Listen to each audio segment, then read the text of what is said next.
Alright, so in this series of videos, I'm going to show you guys what is necessary to make nameplates. We're going to make a nameplate for an ID bracelet.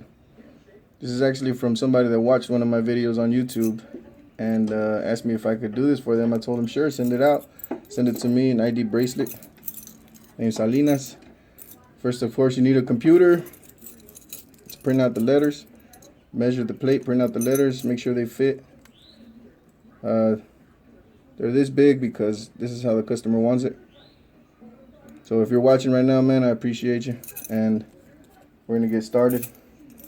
First, I have a crucible where I melt my silver. I have scrap silver pieces that are clean, which means no solder and no other things were added to it. These are all clean scrap pieces of silver. You need a crucible holder, your metal, and you need a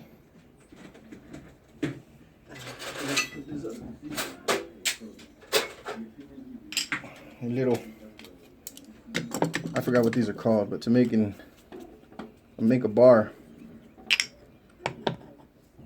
you would only need enough to make the name and enough metal to make the name so you don't waste any.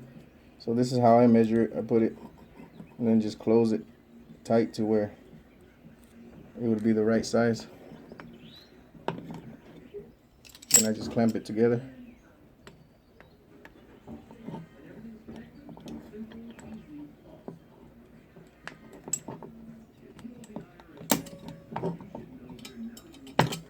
There we go.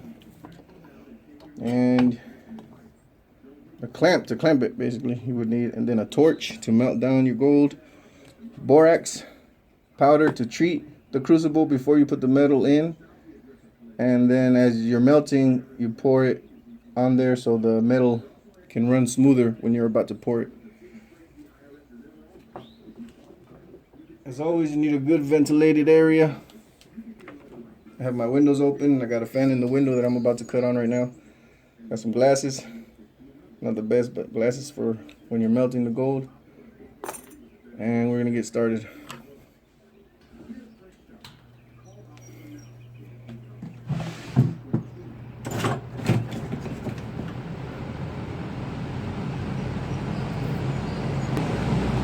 Alright, here we go.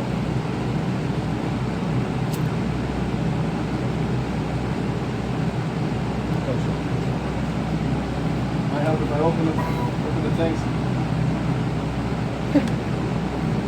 You need a gas and oxygen tank too, and gas and oxygen torch and setup.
Next, we're gonna dip this in the pickling pot. That's another thing you need. What is it? A crock pot, and then some acid for pickling the metal.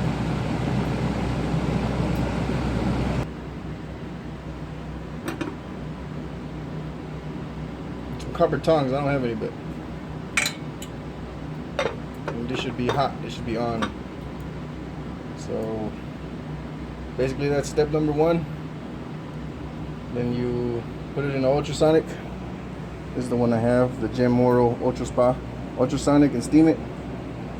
And then it's clean. So next thing you do is go to the rolling mill. That'll be the next video.